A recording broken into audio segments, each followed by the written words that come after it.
Y justamente esos fueron los egipcios, los romanos y los griegos, porque ellos de hecho trataban sus enfermedades como maldiciones de los dioses o que un ente te embrujó. O sea, ellos eran totalmente la antítesis de la cultura china. Y en ese libro, de hecho, es la primera vez que se escribe la palabra célula, ¿no? Okay. Entonces, básicamente, sin Hooke, todo lo que sigue de nuestra conversación no tendría absolutamente nada de sentido. La Paracelso, pues claro. Es el padre de la toxicología, es el padre de todo prácticamente. Y de hecho justamente... Bueno, de la toxicología. El padre de todo es Chayanne. De Asclepio, que es un dios griego que justamente está relacionado a la parte de medicina y era hijo de Apolo junto con una mortal, obviamente. Y él describió toda la parte de medicina herbolaria y aparte también de remedios. O sea, como de... justamente este acervo de conocimiento endógeno. Y pues su ejecución fue por eso. Porque Zeus no le pareció y lo ejecutó a través de un rayo.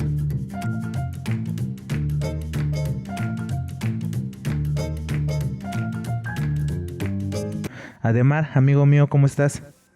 Muy bien, muchas gracias. Muy, muy contento de que estemos abriendo este espacio tan... yo considero necesario. Y aparte me encanta el concepto, porque mezclar historia con ciencia, nada puede salir mal, hermano. Absolutamente nada. Creo que este espacio es como nuestro tesoro ya, prácticamente es nuestro niño. Lo estamos apenas documentando en pañales y en un tiempo lo vamos a ver como todo un adulto. Entonces también me encuentro muy emocionado de poder compartir este canal con ustedes. Y además pues creo que el tema con el que vamos a empezar esta primera temporada está bastante interesante. ¿Tú cómo lo ves? No, me encanta, me encanta. Desde que pusiste este tema sobre la mesa me emocioné bastante porque creo que puede tener muchas vertientes. Hice ahí por ahí unas pequeñas aportaciones para que vayamos contando a la par dos historias, ¿no? Con la historia de la alopatía, ¿no? Que va a ser este eje central, como tú bien lo planteaste. Pero vamos a llevar una pequeña historia, ¿no? Secundaria a la par, aprovechando estos temas. Justamente esta parte ahorita que está popularizada del multiverso, vamos a manejar en una línea temporal dos historias, entonces va a estar bastante interesante. Y pues hermano, me gustaría empezar con la parte de medicina alopática. ¿Tú qué piensas de esta rama? Ay, ¿qué te digo? Es un tema que me emocionó mucho porque, bueno, como farmacólogo siempre he dicho que el origen de esta rama de la ciencia viene con el origen de la alopatía, ¿no? Claro.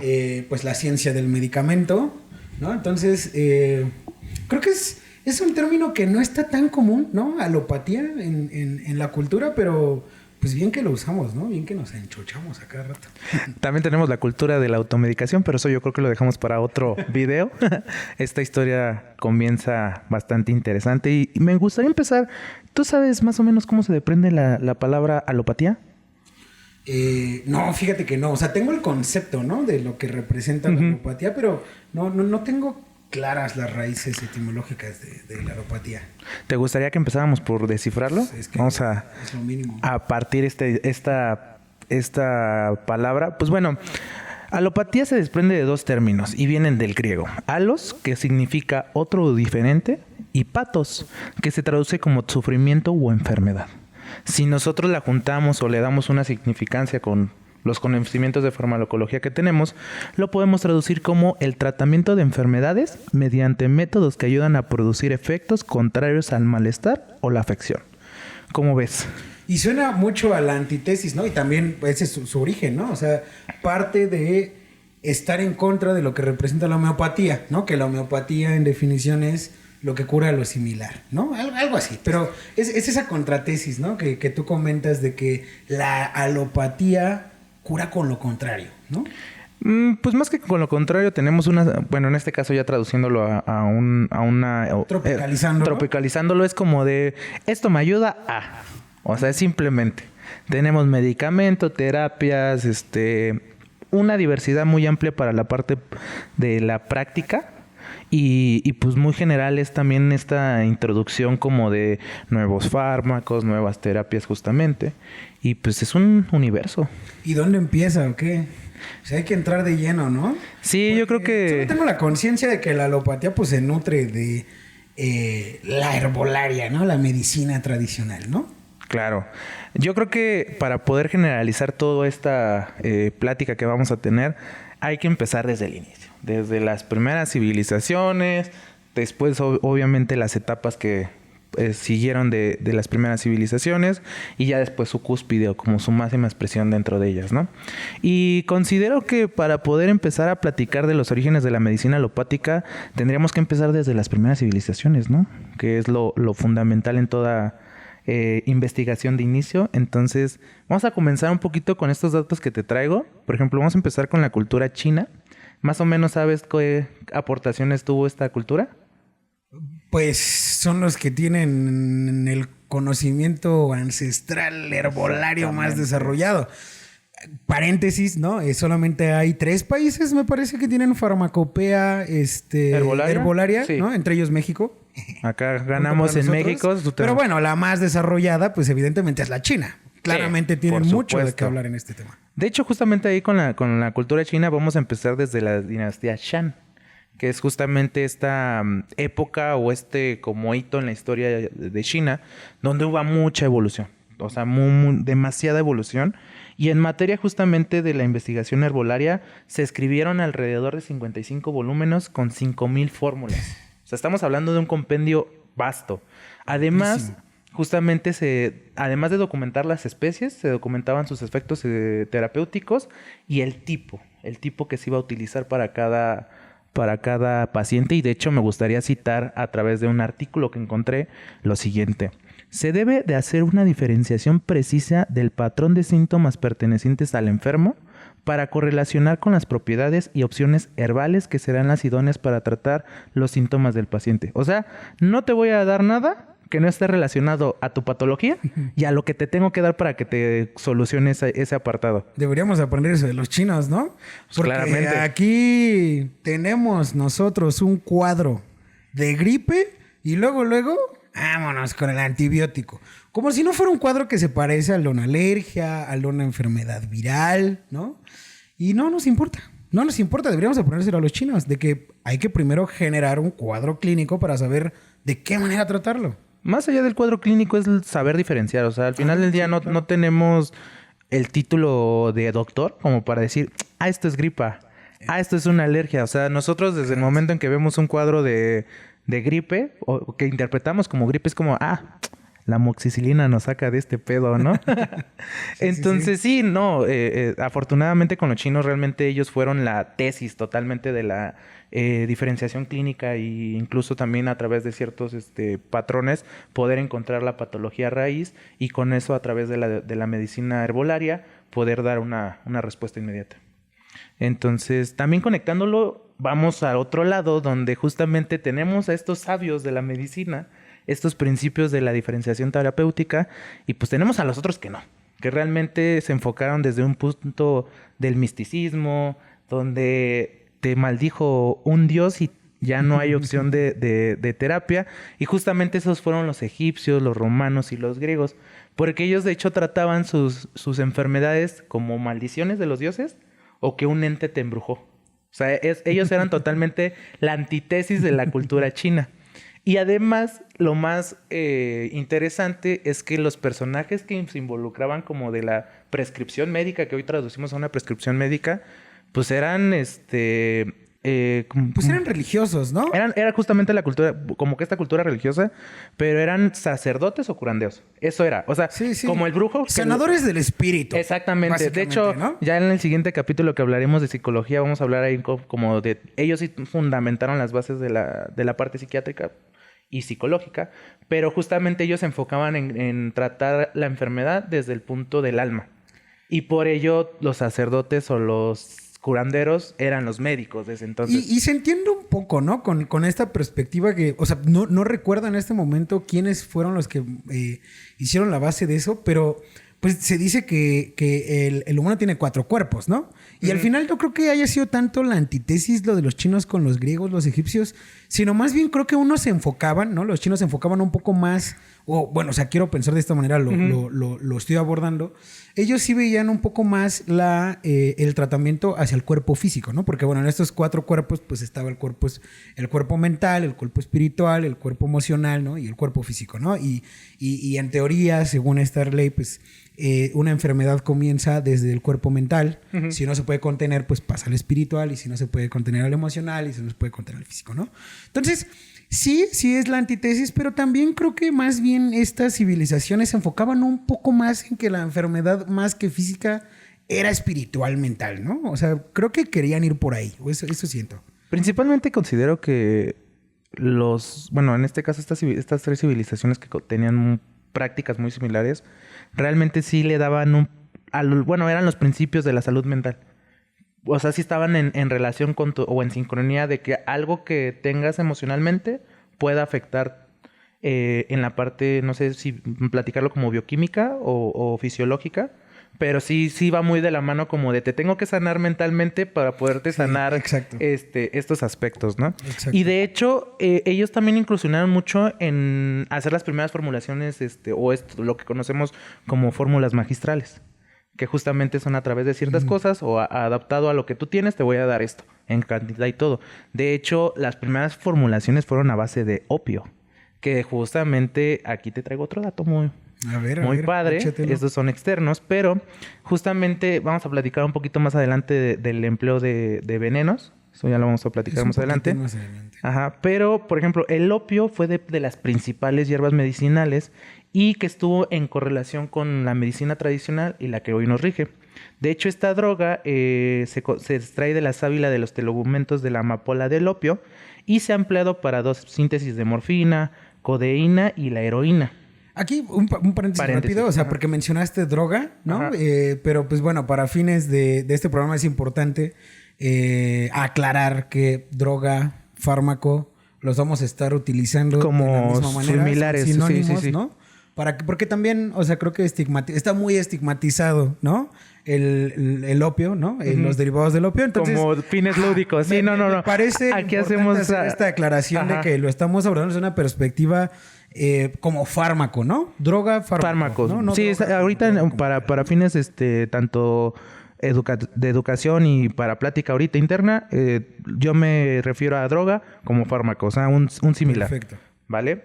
Y de hecho, no fue hasta el siglo XX, como ya prácticamente a finales del siglo pasado, donde ya hubo una regulación, se prohibió, y esto también lo vamos a platicar un poquito más adelante, pero ya se empezó a vender a través de prescripción médica. O sea, ya el opio ya fue muy controlado tiempo después, ¿sale? Y, por ejemplo, esta diversificación de ideologías también se dividió en 2 eras. La era homérica, que comprendía toda esta parte de las prácticas basadas a través del misticismo y de la parte supersticiosa, y aparte como dándole ese toque mítico, ¿no? Como de los dioses y todo. De hecho, ahí hubo un dios, justamente de los griegos, que se llamaba Asclepio, que es un dios griego que justamente está relacionado a la parte de medicina, y era hijo de Apolo, junto con una mortal, obviamente, y él describió toda la parte de medicina herbolaria y aparte también de remedios, o sea, como de justamente este acervo de conocimiento endógeno, y pues su ejecución fue por eso, porque Zeus no le pareció y lo ejecutó a través de un rayo. Se dice en la mitología que fue por eso. Aparte, fíjate, algo rapidísimo, que me botó ahorita que comentas esto de este semidios, ¿no? Como también estamos hablando de la holopatía, ¿no? Evidentemente nos vamos a ir mudando un poco más hacia la ciencia, pero cómo incluso las bases, ¿no? de la ciencia también vienen a través de un dios, semidios, ¿no? Dios, que es Hermes Trismegisto, ¿no? Que es el que también, de la misma manera, ¿no? Un semidios que le entrega todo el conocimiento, ¿no? En materia de las leyes de la naturaleza al hombre para que empiece a estudiarlas, ¿no? O sea, cómo viene el origen de todo el conocimiento siempre desde un dios, ¿no? O sea, no me había dado cuenta de eso, ¿no? Cómo el conocimiento es fuente divina y que al final es básicamente lo que perdura durante toda la Edad Media, ¿no? Sí. En donde literalmente la religión, que era lo que estábamos diciendo, ¿no? Como los sacerdotes, los curanderos eran los que se encargaban de hacer ese tipo de prescripciones, cómo esa idea gobierna bastantes siglos, en donde literalmente incluso hasta la teología se convierte en la fuente principal de conocimiento, ¿no? Sí, justo. De hecho, por eso también el Estado tuvo que hacer un Estado laico para que la iglesia no estuviera involucrada también tanto en la parte médica como social. Y de hecho ya ahorita trasladándonos un poquito más adelante en la parte media, pues fue también esa contención donde, no compartes mi misma ideología política social, empezar a utilizar estos principios herbales que ya después se trasladó a la documentación de venenos tanto herbolarios como sintéticos. Pero fue esa contención donde, no compartes conmigo esta ideología, te corto, ¿no?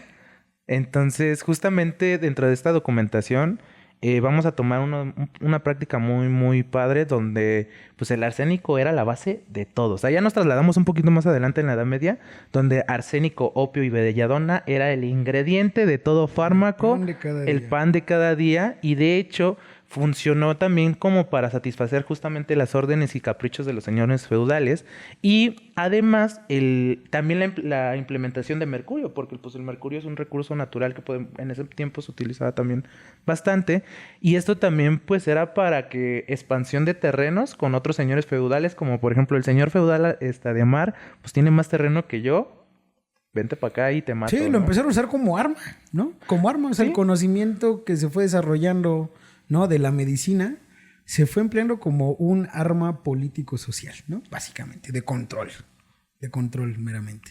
Pues sí, al final del día creo que la contención que, incluso ya ahorita, ¿no? Simplemente una contención actual. Sí, pero por ejemplo, aquí por ejemplo un dato rápido durante la Edad Media, porque pues sí, como mencionamos, ¿no? La Edad Media estaba mucho el uso de venenos para control y todo esto. Y hay un teólogo, porque es un teólogo que se llamaba Erasmo de Rotterdam, ¿no? Okay. Quisiera hacer esa mención honorífica con este señor porque literalmente él fue de los primeros en oponerse a la corrupción religiosa, ¿no? Que ya vamos a tocar, vamos a hablar por ahí de uno de ellos, no te spoileo, pero como era Erasmo de Rotterdam, es el primero que empieza, bueno, no es el primero, empieza primero Santo Tomás de Aquino, que es el primero en decir, sí existe la religión, existe la fe, pero hay que empezar a conectarla con la razón, ¿no? Claro. Y es ahí donde también empieza a cocinarse un movimiento por ahí, que es esta segunda historia que vamos a empezar a entrelazar, ¿no? Que empieza con este cuestionamiento de que la fe a ciegas no mata, o sea, al final tiene del día tiene que haber una contención. Tiene que haber una contención, que es la razón. Y pues bueno, Erasmo de Rotterdam termina de afrontar esta lucha, ¿no? Incluso tiene un libro increíble que se llama El elogio de la locura, okay, en donde la locura es el personaje, como si la locura estuviera escribiendo ese libro. Uh-huh. Y pues básicamente es un arma, ¿no? Para poner en evidencia toda la corrupción religiosa que existía, ¿no? Es un gran libro y, bueno, de hecho Erasmo de Rotterdam es de los primeros humanistas. Es otro detalle que no sirve ahorita, pero que ¿no? Que aporta. Al final del día también este libro va a estar en la caja de comentarios. Los vamos a poner algunos, tanto artículos como libros que ocupamos, los vamos a poner ahí para que también ustedes tengan acceso a este tipo de bibliografía y referencias. Pero justamente ya de la parte de la Edad Media, donde eran todos estos señores feudales y todo este apartado, pues ya nos trasladamos al Renacimiento. Porque aquí no podemos hacer muchas pausas, pero me gustaría platicar del Renacimiento en Italia, justamente, porque ya se formulaban justamente lo que tú comentabas, los alquimistas. Ya eran los personajes que eran dedicados a la parte como la parte del elemento. Hoy que conocemos en la química y otras subderivaciones de la misma, los médicos ya estaban empezando a tener más opinión dentro de las prescripciones y todo el compendio de uso de fórmulas magistrales. Y los farmacéuticos ya estábamos también jugando en el rol. O sea, estas tres posiciones ya estaban peleando. De hecho, era muy común que un farmacéutico fuera alquimista, ¿no? Sí, o sea, tenía una correlación, pero aquí la diferenciación entre el farmacéutico y el alquimista era simplemente uno se dedicaba como en la parte más te digo, en la parte elemental de lo que vas a usar, y el farmacéutico era el que también tenía quizás la facultad de prescribir, porque era el líder de una farmacia, digamos. Como ahorita lo traducimos así, si lo quieres manejar como en términos burdos, pero era eso, o sea, era la diferenciación entre ellos. Y pues el médico era el que tenía que hacer todo su chamba, ¿no? Pero aquí la revolución de los venenos fue otro. Aquí sí era, ya, si antes se utilizaban los venenos, aquí ya era, de hecho se tuvo que hacer un comité para la prevención de envenenamientos. También en Italia ahí formularon unos. De hecho, hay un libro que se llama Venenos, la historia del asesino, algo así. Es un compendio justamente de todas las sustancias y tanto en la parte herbal como de químicos que se utilizaron a lo largo de la historia para matar y todo para fines tanto políticos como sociales. Entonces ahí está también muy padre, se los voy a dejar en los comentarios. Y justamente una de las familias más relevantes e infames de la era del Renacimiento, pues fueron los Borgia, ¿no? Ya lo habíamos platicado en previas pláticas y no podíamos dejar de fuera a estos familiares. ¿Has escuchado de los Borgia, hermano? Pues es que hay una serie en HBO increíble al respecto, ¿no? O sea, no nos patrocina, pero tenemos que hacer cita de eso. Sí, es que es una gran serie, ¿no? O sea, Los Borgia es una gran serie. Pero bueno, lo que yo sé es de serie. Tu dato claramente es real, ¿no? Entonces... Sí, justamente, de hecho, los Borgia. Hablando de los Borgia, pues fueron una familia ubicada justamente en Italia, ya por la época del Renacimiento. Y pues el integrante principal era Rodrigo Borgia. Perdón ahí por la pronunciación. No, pues... Pero justamente él fue el Papa Alejandro VI. De hecho, se identificó por sus conductas de corrupción y nepotismo. Era Nepo Baby. Y además, la muerte que tuvo fue poética. De hecho, no sé si sabes cómo murió. No, échame. Rapidísimo. Pues, ¿has escuchado del estafador salió estafado? Sí. Pues aquí fue el envenenador salió envenenado. Se ofertaba una fiesta de justamente como de la familia de Alta Alcurnia de ese entonces y los Borgia fueron a esa reunión. Se dice que en la cava que llevaban de vinos todos estaban envenenados con arsénico, porque de hecho el arsénico era pan de cada día. De hecho hubo un químico que implementó pruebas para cuando fallecían a ciertos personajes de forma muy misteriosa, se hacía a través como de una prueba después del fallecimiento y si daba positivo con ciertos reactivos era por envenenamiento con arsénico. ¿De hecho, ahí habrán nacido las autopsias? Pues yo creo que sí, ¿no? Era como también justamente se empezaba a utilizar mucho lo de las aseguradoras, que mucha gente lo que hacía es que yo, no sé, Alejandro, voy a dar este seguro a mi esposa, pasan unos 3 meses, la mato y me quedo con el dinero. Y justamente eso, ahí lo platica un poquito también en el libro donde les estoy recomendando, que era mucho ese vehículo de fortunas, donde de hecho hubo una mujer, no recuerdo bien el nombre, que utilizaba ese modus operandi para enriquecerse. Se casaba con uno, tenía descendencia, todos los aseguraba, los mataba y se quedaba con el dinero de las aseguradoras. Wow. Te digo, el veneno predilecto era el arsénico, o sea, era el pan de cada día, amigo mío.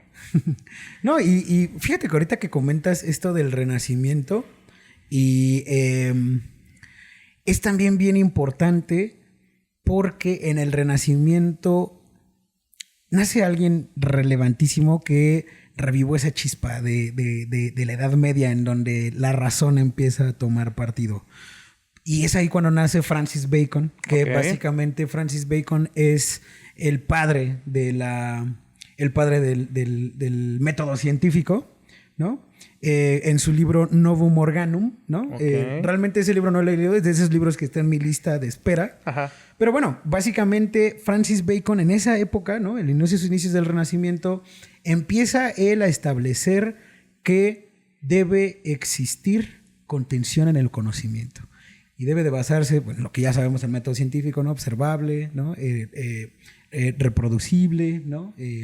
Que al final se esté regido bajo una hipótesis, sí, ¿no? Observación, ¿no? Bla, bla, bla, ¿no? Todo lo que todo el marco de investigación. Todo el marco de investigación. Y a partir de ahí, entonces, empiezan a hacer, la ciencia como tal, ¿no?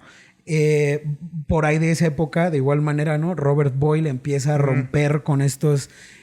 con esta lucha entre la teología y la religión, ¿no? Y empieza a establecer ya como una materia más robusta, ¿no? Más dirigida, ¿no? A la química, ¿no? A la física. Es cuando empiezan a aparecer los orígenes de de la ciencia tal cual la conocemos hoy, ¿no?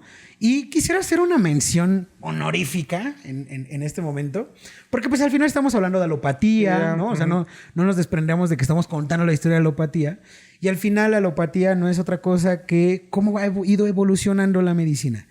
Y yo creo que sin el invento del microscopio de Robert Hooke, nada sería posible hoy en día, ¿no? Y Robert Hooke, que es de esa época, ¿no? Del Renacimiento también, que es donde empiezan a surgir todas estas corrientes, pues en su prólogo, tiene un prólogo increíble en el que habla sobre cómo él, de cierto modo, domestica la visión, ¿no? La vista. Y crea, ¿no? Lo que es la óptica, y la óptica es la que hoy nos permite ver todo a nivel microscópico incluso, ¿no? Y en ese libro, de hecho, es la primera vez que se escribe la palabra célula, ¿no? Okay. Entonces, básicamente, sin Hooke, todo lo que sigue de nuestra conversación no tendría absolutamente nada de sentido. Sí, por él le debemos, creo que la escala principal al método científico y aparte a la diferenciación de microorganismos. Al Renacimiento. Al Renacimiento le debemos. Las muertes que se provocaron por envenenamiento son recíprocas al avance que también hubo. O sea, es abismal, ¿no? Y de hecho, justamente que hablamos de documentación, quiero platicarte un poquito, ya trasladándonos al victoriano, ya justamente a finales ya vamos a empezar esta época también infame, porque hubo muchas cosas, tanto buenas como malas, pero más malas en prácticas tanto farmacéuticas como de medicina. Y justamente para este principio de la era que fue cuando la reina Victoria asciende al poder, hubo una actividad muy común en pergaminos. Esto estamos hablando de los principios de las eras, bueno, de las civilizaciones, perdón, ya lo platicamos un poquito, pero el papiro de Ebers es la tesis de la medicina, o sea, ya es la base de la medicina actual. Es un pergamino de casi 20 metros de longitud que contiene 108 columnas de textos, donde cada columna contiene temas médicos, desde el diagnóstico, tratamiento y justamente estos remedios herbales, pero fue justamente ahí como por 1862 que se descubre. Realmente no es el nombre que se le caracteriza por la civilización, que fue escrito por los egipcios, sino por quien lo descubre. Fue el epidemiológico alemán Georg Herber, si lo pronuncié bien, ahí me lo ponen después, en Luxor, que justamente está ubicado ahí a las orillas del río Nilo, en Egipto.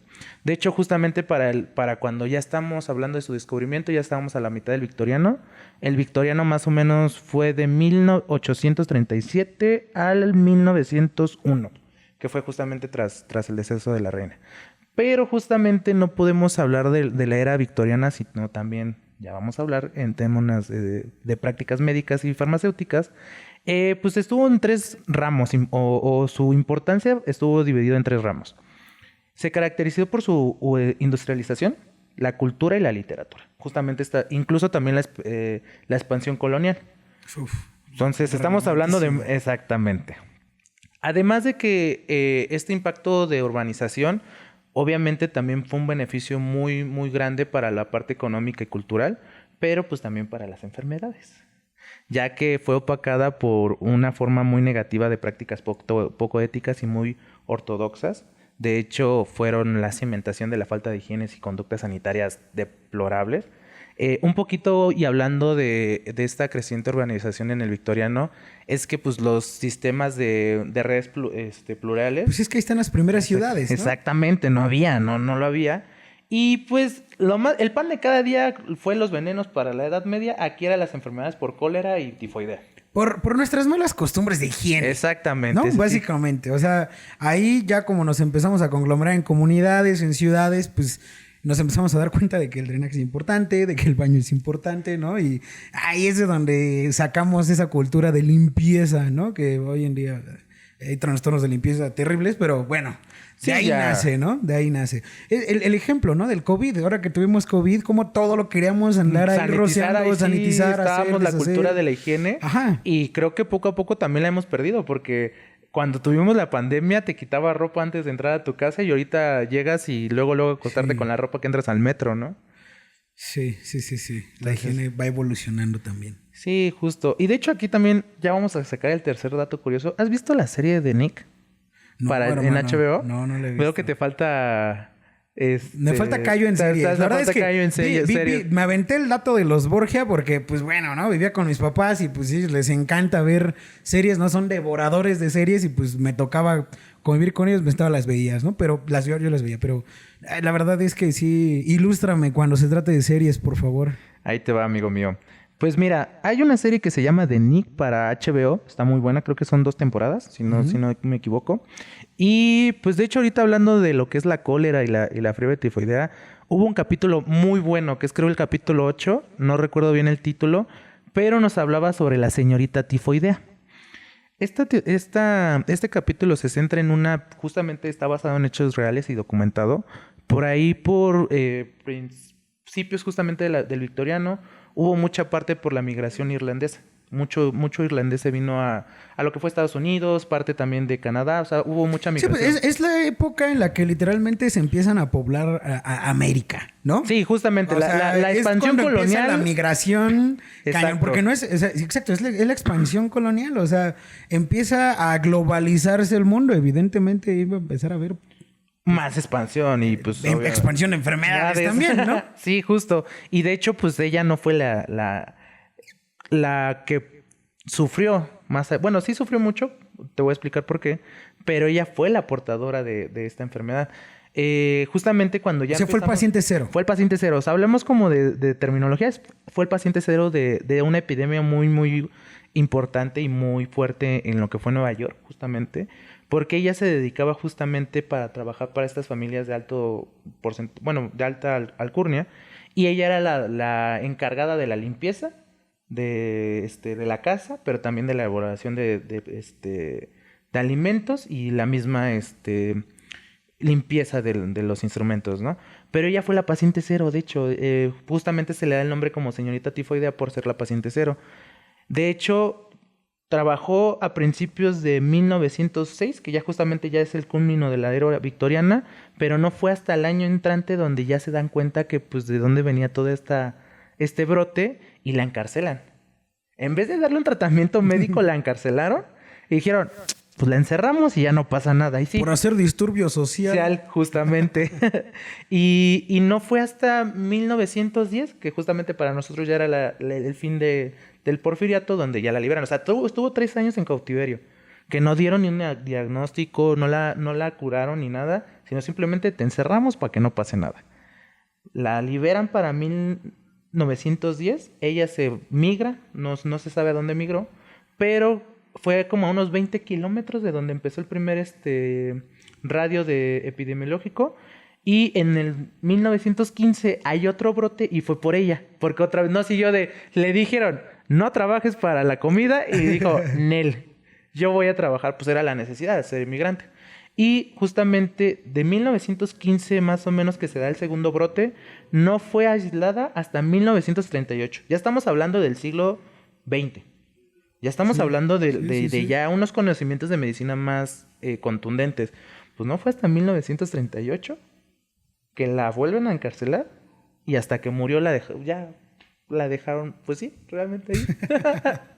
Entonces, también hablamos pues de estas prácticas poco elaboradas, estas tesis, Y es que está bien importante eso que mencionas de este capítulo. O sea, ya no he visto el capítulo, pero... Les los invito a verlo, está muy bueno. Por lo que tú me estás comentando, pues es que tiene mucha relevancia porque en esa época de la colonia literalmente era muy fácil. O sea, bueno, ahora es más fácil, pero antes era fácil tomar un barco, irte a América y tomar ese mismo barco y regresarte a Europa, ¿no? Y es que justo ahí, ¿no? Siguiendo esta parte de cómo la ciencia también va creciendo con esas expansiones, así como se expanden enfermedades, también se empiezan a expandir ideologías. Y en esa época victoriana, también lo que aporta muchísimo es otro científico que aparece, que es Auguste Comte, que básicamente, también si lo digo mal, pues es Comte, ¿no? No sé cómo se diga, es francés, ¿no? Sí. No sepa. Pero él es básicamente el padre del positivismo científico. Y entonces con él empieza, ahora sí, ¿no? O sea, tuvieron que pasar como siglo y medio, casi 2 siglos, desde que empieza, ¿no? El método científico con Francis Bacon. Y entonces aparece Comte con el positivismo, que literalmente ya es el rigor científico, sustituye a la teología como fuente principal de conocimiento. Y eso a mí se me hace también importantísimo para la historia de la alopatía, porque básicamente ahí es donde empiezan a ver todos los avances científicos y tecnológicos de la época. Y en esa misma época victoriana de expansión colonial y todo, es cuando también empiezan las primeras excursiones científicas, ¿no? Las dos más conocidas en América, pues es uno, la de Darwin, que Darwin siempre tiene su foco muy clavado en su libro del origen de las especies, pero tiene otro gran libro que es su crónica, ¿no? Porque pues él recorre literalmente todo el hemisferio sur del planeta. Es que el viaje del Beagle, ¿no? Ese libro es una brutalidad, ¿no? De hecho, fue el libro científico más amado de la época, porque pues obviamente es su crónica, ¿no? Es una cosa brutal en términos geológicos, de historia natural, culturales, ¿no? De todo. Pero es importante este viaje, porque también ahí, con todo el movimiento positivista y con toda la época victoriana y donde empieza a ganar terreno la ciencia sobre la teología, pues los barcos estaban ya haciendo las mediciones cartográficas, medición de altitud, de longitud, toda la cartografía de montañas, ¿no? O sea, empieza a surgir como todo esto. En la parte de México, pues Alexander von Humboldt, otro gran científico, ¿no? Otro grande, que justamente llega a México y explora todo lo que es México por ahí de 1804, 1805, que es, como tú mencionas, un poco ya el fin de la época victoriana. ¿1800 qué? 1900... No, 1800...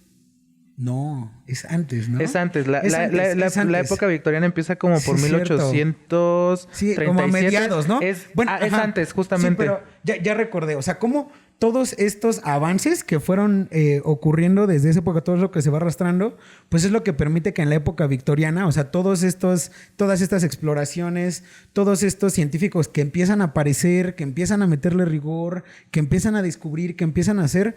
Todo eso, como en la época victoriana le permite todo ese conocimiento, porque además fue una expansión británica, ¿no? Y los británicos fueron los que más recabaron información científica, como todos esos avances científicos hacen lo que el victoriano, o sea, la época victoriana hace, ¿no? A nivel tecnológico y científico. Sí, o sea, de haber sido una curva de aprendizaje lineal, se fue a la parte exponencial. Fue exponencial. Fue exponencial el crecimiento para esta...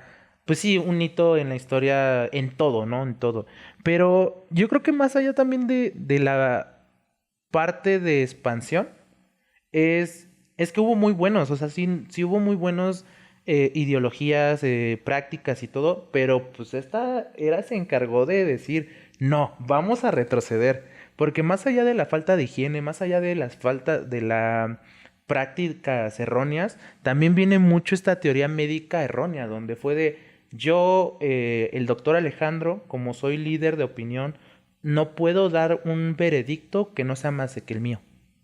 ¿Por qué? Porque también fue opacada por mucha ignorancia. Y creo que aquí también cabe rescatar un espacio donde en la ignorancia pues no es como de la falta de conocimiento, sino es la oposición al conocimiento y las nuevas ideas. Y realmente el victoriano fue eso, una teoría médicas erróneas, donde mientras algunos trataban de hacer una buena práctica, la otra parte no se dejaba. Era esa resistencia tanto social como de avances médicos, donde no, los hombres ocupábamos más el lugar en la parte de decisiones médicas. No teníamos esa cultura de, el doctor Ademar me puede aportar algo nuevo.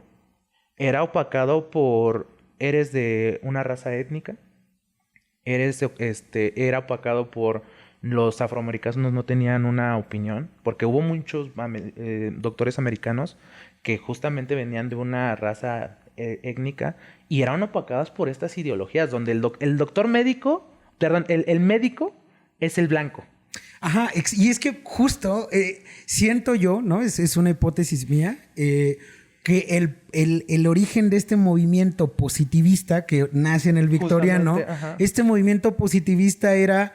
La ciencia que yo británico hago es mejor que el resto de las ciencias porque yo me estoy expandiendo, porque yo estoy empezando a generar conocimiento universal, porque yo estoy haciendo expediciones, porque yo estoy invirtiendo en entender el mundo desde su perspectiva universal. Entonces, tú, afroamericano, afromexicano, africano directamente, ¿no? De donde vengas, pues tú qué, ¿no? Exacto. O sea, tú qué, yo estoy invirtiendo en la ciencia, en la nueva ciencia, ¿no? Entonces, ¿cómo esa época del victoriano sí marca mucho la forma en la que hoy en día vamos a ver la alopatía? Porque es donde empieza el movimiento científico, en donde yo lo digo, yo soy la comunidad científica, porque ya la Royal Society empieza a tomar un peso en la toma de equivalente decisiones. al del Vaticano. Sí, ¿no? mientras que nos estábamos desprendiendo por esta parte teológica Ajá. de que atrás de nosotros preceden deidades, que sí, obviamente hay, bueno, ya lo platicaremos en otro espacio, pero ya esa como barrera que estábamos poniendo y fijando de las ideologías derivadas de un ente supremo o de un ser supremo, y que ya estábamos dando continuación a las ideas donde no, esto es porque tu cuerpo así se comporta por ciertos estrés, por ciertas situaciones. Nuevamente, nosotros ahora ya no necesitamos de una deidad, necesitamos a un gabinete de personas para poder justificar Exacto. que ahora la resistencia es por nosotros. Y de hecho, las clases antes se daban en anfiteatros con cero o nula higiene. No había estos nuevos sistemas de sanitización para poder estar en una operación. De hecho, también, no porque esté poniendo para toda esta serie, pero esa serie está basada en las prácticas victorianas y en todo lo que fue el compendio victoriano. Por eso sí los invito a que lo chequen. Porque justamente el primer episodio habla de donde un gabinete de doctores está haciendo una intervención quirúrgica a una paciente embarazada, cortan mal la zona pélvica, y en vez de que hagan la incisión bien, no sé bien de anatomía de venas y arterias, pero me parece cortan una de las arterias cerca de la pelvis, que es la que más irriga también sangre. Entonces la paciente se les muere porque se les desangra, y aparte matan al feto porque hicieron mala incisión. Y luego también este compendio de malas prácticas fueron opacados por también no darles un consejo de ética, pero también derivado de la salud mental. Porque justamente el doctor encargado, al ver que no funcionó su hipótesis, se suicida. Creo que ahí vamos a tener que vipear esa frase porque YouTube nos va a estar ahí. No, es TikTok. Ok. Bueno, hizo la automorición. No pasa nada. Pero justamente, o sea... Hizo apoptosis. Apoptosis. Entonces, justamente... en prácticas médicas fue la resistencia a las ideas innovadoras, las teorías erróneas, pero también los métodos quirúrgicos erróneos fueron así como de la tesis de esas prácticas. Porque de hecho también para poder preservar la supervivencia del paciente era de no optar por la rehabilitación del miembro que falló, sino era... te lo corto de una vez. Como lo que hacemos muchos chistes en el IMSS, que vas por una gripe y te cortan la pata. Aquí sí era literal. O sea, llegabas, no sé, con un brazo fracturado y te podían cortar el brazo. Y las prácticas, de hecho, ahí hay un episodio de Leyendas Legendarias que explica un poquito más de la época victoriana. No voy a hacer spoiler de ese capítulo, ahí se los dejo. Pero justamente, por ejemplo, tú Ademar llegabas a mi consultorio y te habías roto la mano, te la cortaba, te daba cantidades industriales de alcohol, que en este caso era whisky o bourbon, y ya que estabas en un estado narcoléptico, te cortaba el brazo, pero si la anestesia no funcionó, que en este caso la anestesia no había y era el alcohol, le decía a tu compañero, agárralo para que no se mueva y sobres. O sea, era la amputación de miembros nada más indiscretamente. De hecho, también las batas que nosotros ocupamos como para estar en laboratorio para investigación, o los médicos para... Pues no sé qué simboliza la bata. Bien. Vamos a ir. Pulcritud, ¿no? ¿Pulcritud? O sea, yo me he comido ese cuento. Ajá. La verdad es que no lo sé, pero pues me he creído el cuento de que... Como pues, para evidenciar que está limpio, exactamente. Limpieza. Por pues no antes estamos no. traumados, ¿no? Antes eran que es por eso. baberos de cuero arriba de la bata, y la bata estaba más que perjudicada y llena de sangre. De hecho, se decía como en la parte de estigma social, o no sé cómo nombrarlo. Bueno, un estigma no, más bien sería como esta parte como del doctor es el mejor porque lleva tantos miembros cortados y la sangre de todos esos miembros está compilada en la bata. O sea, se tenía esa ideología que... de hecho, la práctica victoriana era de lo que brillaba me va a ayudar. Por eso se metían opio, láudano, mercurio, arsénico, o sea, era el pan de cada día como fármacos y remedios comunes, ni herbolarios, sino comunes. Y aparte que los médicos tuvieran estas batas llenas de sangre, porque simbolizaban que eran chingones. Que eres rudo. Ajá. Te rifas. Y pues también, justamente lo que platicamos, el uso indiscriminado de medicamentos peligrosos.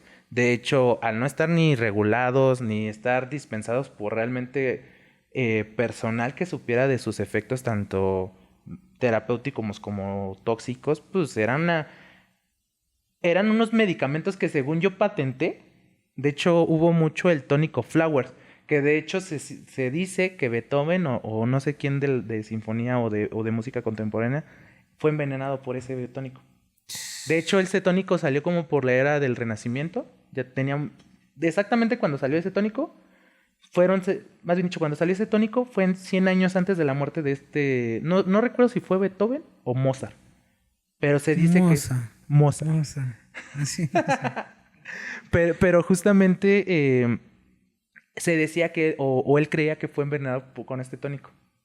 Ok. De hecho, ahí platicándoles como dato curioso, este tónico era una solución del 1% de arsénico de potasio. Y el tónico literalmente estaba para todos los productos, tanto en la parte cosmética, como en la parte médica, y como en la parte de... incluso, según yo también se empleaba mucho también para abortos, ¿no? Sí, de hecho, había había cero salud reproductiva, evidentemente. Sí, no, de hecho... Y el embarazo era el pan de cada día. Y era como una forma de controlarlo, ¿no? De hecho, era un daño bastante grave, pero hay bastante... Hay una serie en específico que es un poco también esa época más menos, ¿no? El victoriano. La verdad es que estoy un poco perdido, ¿no? En la historia. Pero... usaban la serie de Franklin, ¿no? Okay. Hablando un poco de series, sí, serie de Franklin, que esas de Apple TV. También véanla, está increíble. No nos paga, pero véanla. Justo utilizaban un tónico de arsénico, ¿no? Una chica, porque quería abortar, pero pues estaba empezando su vida como artista, ¿no? Como una mujer grande en ópera. Y obviamente, pues no quería embarazarse, ¿no? Y se ve cómo usa ese tónico, pero pues cómo se dañaba, ¿no? O sea, realmente sí era un tónico que se empleaba a todas horas para todo y en todo momento. Pues claramente tuvo un gran daño, ¿no? Una gran repercusión fisiológica en las personas. Sí, de hecho, el arsénico o este tipo de tónicos formulados con arsénicos era como el paracetamol de cada día. O sea, el paracetamol para todo. y de hecho, el manual en materia de medicina de Merck, que fue publicado por 1899, de hecho ahí justamente ya se empezaban a... O sea, Merck ya existía en esa época. Sí, Merck fue la farmacéutica por excelencia de esa época. O sea, ya fueron las inventaciones de Merck. De hecho, justamente en este compendio se utilizaba para pacientes como padecimientos como la malaria, diabetes, bronquitis y algunas neuralgias, además de desórdenes uterinos, enfermedades de la piel, para la gripe del amor que era el sífilis, y actualmente pues ya tónico pasé a ser un raticida. Ya prácticamente después de utilizarse como el medicamento por excelencia. Éramos ratas. Eran ratas ya después. De hecho, para ese tipo de épocas hubo también otro muy interesante que fue ya el antes y después de Paracelso. No sé si lo ubicas. Paracelso, pues claro. Es el padre de la toxicología, es el padre de todo prácticamente. Y de hecho justamente... Bueno, de la toxicología. El padre de todo es Chayanne. Pues sí, la verdad. Algunos de los que nos vean y les gusta Chayanne ahí van a entender la referencia. De hecho, sí, o sea, Paracelso fue el todo pues, como en toxicología. De hecho, también para el otro episodio platicaremos de él más a fondo. Pero pues ahorita, de hecho, no sé más o menos hasta aquí cómo vamos. ¿Cómo ha sentido esta plática, amigo mío? Me ha gustado mucho, ¿eh? Y creo que a partir de esta época victoriana, creo que ya podemos ahora sí avanzar a lo que revoluciona el tema de salud, que como tú decías, la amputación mataba, ¿no? Porque para todo te amputaban, ¿no? Cómo también eso nos dio una gran lección, que es uno de los avances más grandes, y es que yo considero el más grande de la alopatía, que es la creación de antisépticos, ¿no? Y de asepsia al momento de cirugía, ¿no? O sea, creo que también ahí en esa época es donde empieza la revolución de higiene a nivel estéril, ¿no crees? Sí, de hecho ahí ya comienzan los principios de las técnicas de desinfección y aparte de la analgesia, que justamente la analgesia antes era nada más 3 copas de bourbon o de whisky. Exacto, que es lo que mencionabas, y un ¿no? palazo y órale, quédese quieto, ¿no?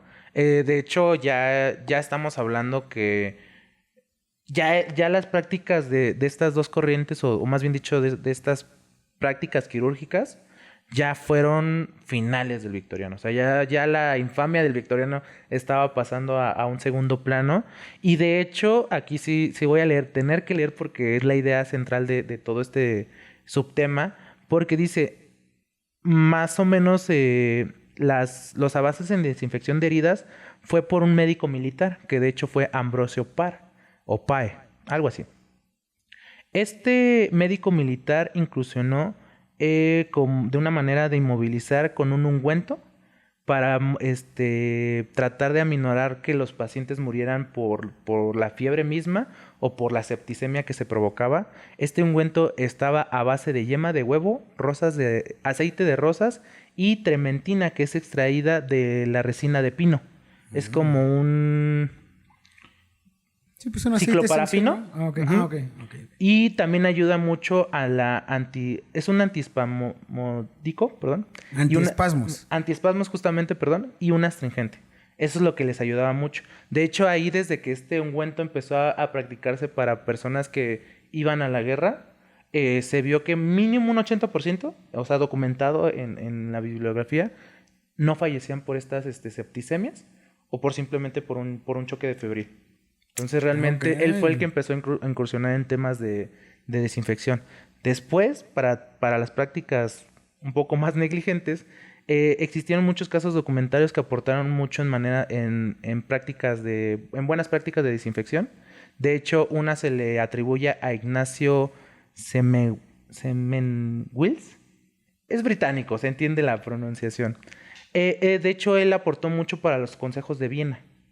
Okay. Él se destacó por la asociación entre la infección purpural, o sea, les ayudaba a las pacientes que no hubiera una infección purpúrea. De hecho, esta infección se caracteriza por presentar después en mujeres después del parto. Puede llegar a presentarse dentro de las primeras 6 semanas después del parto. Y los agentes responsables son es el Staphylococcus piógenes y el Streptococcus piógenes y Staphylococcus aureus. O sea, prácticamente lo que él dijo, lávense las manos antes de tocar a la paciente en todo momento, no se puede llegar con ropa de calle y ya. De hecho, sí, o sea, en el pabellón de maternidad, después de que se implementan estas prácticas que hoy las vemos comunes, más para un evento de intervención, pues se vio que en el pabellón ya nadie se moría. Antes la tasa de mortalidad era 9 a 10 y con estas prácticas de lavarse las manos, de no llegar con una ropa de calle, utilizar ropas adecuadas, ahora se invertía. Era nada más 1 de cada 10. O sea, eventos tan simples que hoy los vemos, antes eran revolucionarios. Sí, hoy son tan simples que hasta te pones un tatuaje y está esa actividad, ¿no? De lavarse las manos y guantecitos y todo así ya bien asépticos, bien estériles. Bien estériles. De hecho, sí, él como que vio y obligó a los doctores en que si tú llegabas de la calle y ahí ibas a intervenir a una paciente, no podías intervenir a la paciente si no te lavabas las manos. Él lo implementó, de hecho está documentado en los casos, en el Consejo de Viena y pues justamente, de hecho la práctica de la asepsia y antisepsia son, digamos, muy diferentes. Uno está regido por la aplicación de ambientes estériles, que esa es la asepsia, y la antisepsia es solamente el utilizar sustancias químicas. Eso es lo que las diferencia. Pero él justamente lo describió. Los antisépticos es ¿cómo se llama? El gel antibacterial. El gel antibacterial y antiséptico. Ajá, Gel antibacterial. y la asepsia justamente son las prácticas para evitar este tipo de contaminación. Y de hecho ya después de estos casos documentados, hubo un cirujano que se llamó Joseph Lister y que estuvo asociado justamente al Instituto Médico Royal Glasgow. Este desarrolló un método de antisepsia y sepsia, y lo cual fue utilizar la hipótesis de Louis Pasteur, que es someter el material quirúrgico a calor y algún agente, y después pues ya involucró más las prácticas de antisepsia, ¿no?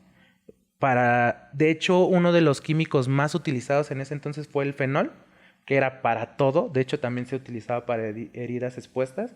Ya después, obviamente, se buscaron otros para no lacerar tanto la piel.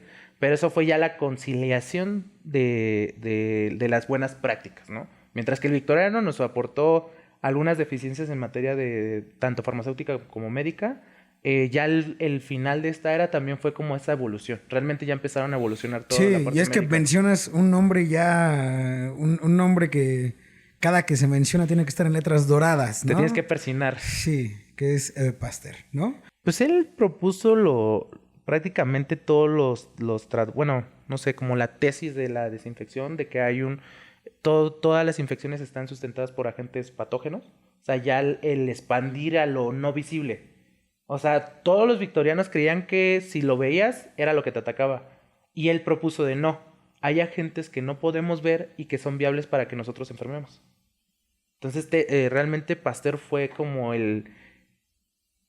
la cadena evolutiva en prácticas médicas y también en parte de esta parte científica. Y es que con Pasteur ya nos tardamos 1 hora. Creo que es un excelente punto en el que podemos detenerlo. ¿Estás de acuerdo en que este programa evidentemente tiene que ser 2 capítulos, ¿no? Evidentemente. Sí, evidentemente la plática está intensa. Está padre. Y hace falta mucho que abordar. Porque tenemos que abordar. Vamos a empezar lo que ya es la alopatía. Sí, estamos apenas en la mitad de todo el aborde. Y de hecho hay un libro, o sea, quisiera cerrar este primer capítulo con un libro que resume muy bien, no todo lo que hemos estado hablando, pero sí resume bastante bien esta parte desde Hooke, ¿no? Desde Robert Hooke, que estamos hablando que el microscopio y habla de Pasteur y habla de absolutamente todo. Lo que tiene que ver ya con el avance científico-tecnológico en materia de microorganismos, que es Cazadores de Microbios, ¿no? Una gran referencia, ¿no? Con respecto a la gente que quiere empezar a estudiar bacteriología, términos médicos, y resume bastante bien esa parte. Entonces también lo recomendamos bastante. Y quisiera que cerráramos con esto para que en el segundo capítulo nos arranquemos con los antibióticos, que son básicamente el pilar más grande de la alopatía. ¿Qué opinas? Sí, está perfecto. Yo creo que aquí el cierre de este primer capítulo y de justamente esta primera parte, ya hablamos desde las bases, ya hablamos desde las prácticas y yo creo que aquí podremos cerrar también con la recomendación tanto de libros, que ya lo hicimos en algunos de los libros que platicamos aquí, los vamos a dejar en la caja de comentarios. Pero yo creo que todo este acervo de cosas que hemos platicado me gustaría cerrar con esta frase que lo habíamos platicado a lo largo del guión. Y es que hay una película que se llama Frankenweenie. No sé si la viste, hermano. Es buenísima película de uno de mis directores preferidos, que es Tim Burton. Y me encanta esta escena que es cuando el maestro de ciencias le dice a Víctor: la gente ignorante le teme a la ciencia porque no la entiende. Quiere los beneficios de la ciencia que la ciencia ofrece, pero no sus interrogantes. Yo creo que este primer capítulo lo aborda totalmente esta frase. Y es eso, ¿no? La resistencia a las nuevas ideas y a las nuevas capacitaciones que podemos llegar a tener está opacada por la ignorancia en este primer bloque del podcast. Y pues nada, les voy a dejar ahí en la caja de comentarios algunas de las bibliografías que utilizamos justamente para poder platicar este primer episodio. Y pues no sé, hermano, ¿qué más querías agregar al cierre? Pues nada, muchísimas gracias. Denle like, compartan, ¿no? Si disfrutaron esta conversación, porque vamos a tener miles más, ¿no? Miles y miles más. Así que, pues muchas gracias y hasta pronto. Hermano, muchas gracias. Hasta pronto.